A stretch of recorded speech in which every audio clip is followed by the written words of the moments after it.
All right, guys, I'm going to talk a little bit about what amor is about for me on this Valentine's Day. This is DJ Wolf Live.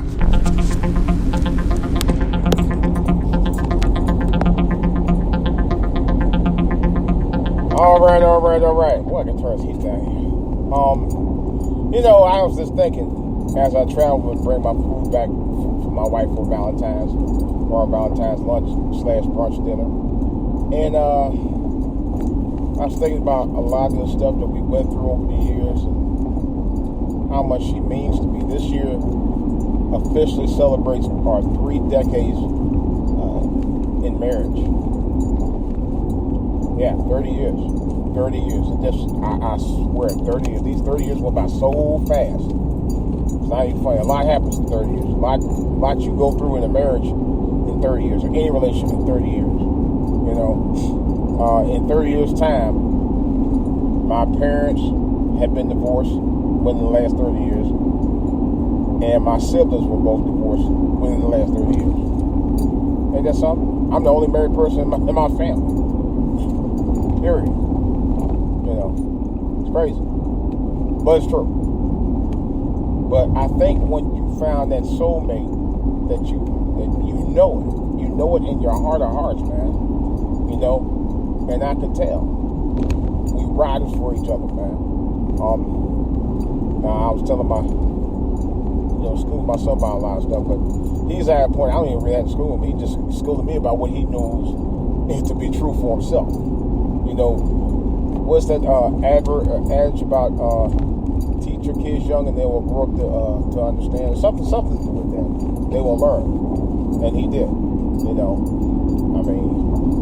He's currently enjoying Valentine's Day for a table of one, but he doesn't seem to mind it too much. He's been on that road with women, and he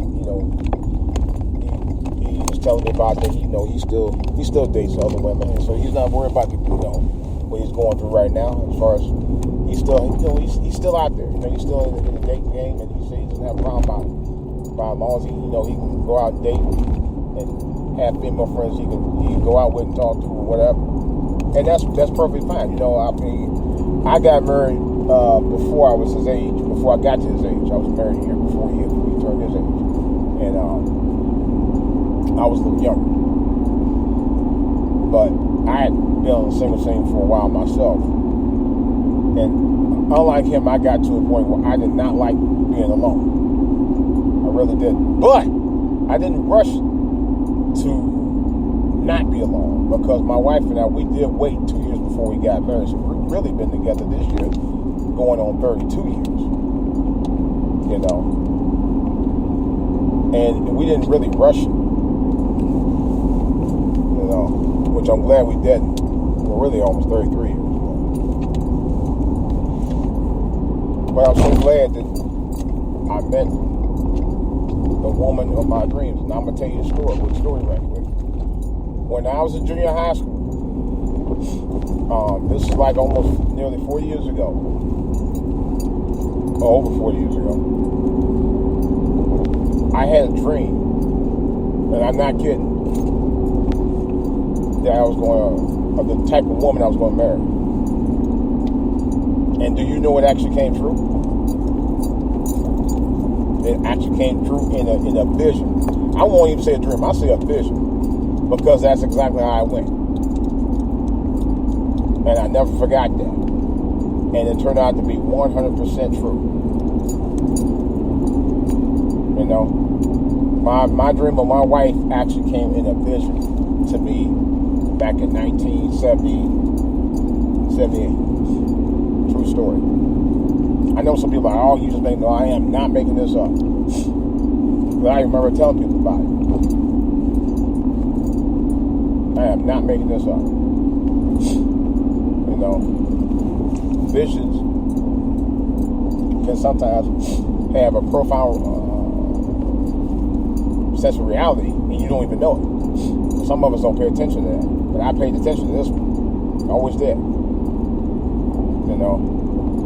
Because the type of woman she was, and all that goes along with who she is, was completely different from the other type of woman that I dated before I got with her. Completely different. Her whole demeanor and everything about her was just everything that I've always wanted in a woman. Now, don't get me wrong.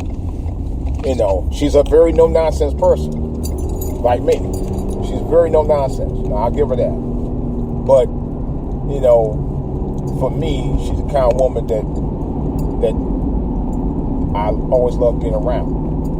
It's my heart, it's my baby, And you will know that. I tell my son, I said, look, you won't know that woman. That woman's going to be a rider for you. You're going to be a rider for her. Some things you'll tolerate, and some things you won't. Some you'll be used to dealing with, some things you won't be. But you have to talk it out. Sometimes it's not even worth getting upset about.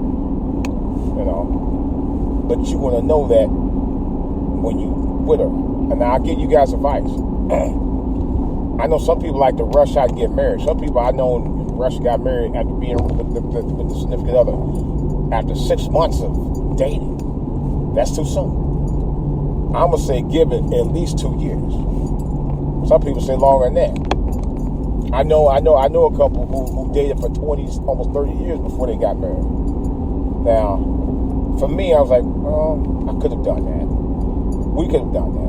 I didn't want to do that. I wanted to. I thought 2 years was more than enough, sufficient enough to know at that point whether you won't get along with them or not. And it happens that even though 2 years that we were married, 2 years before we got married, we got along swimmingly. But after we got married, we had some bumps in the road. We had a few bumps in the road. But eventually, after a while, it got better. It really did. It got better and better. Better. By the grace of God. It truly did. And I thank God for that. I thank God for His blessing. We were able to do a lot of great things, man. We had some point got to our moved to our second house within a number of years after living in our first house. We got our first house maybe a couple of years after we got married. My son was born 2 years after we were seeing each other, and actually about 2.5 years. Then we got a house not long after that. Lived in for a number of years. Then we turned around and got our second house before I was 40. Got my first house before I was 30. Got my second house before I was 40. And my son he moved on and grown up and doing a lot of great things. And I think me and my old lady, we've never been more content than we are now. And there's a blessing with that. So you have to count your blessings, be blessed, live right, be right. You're going to find that right life for you. I'm out.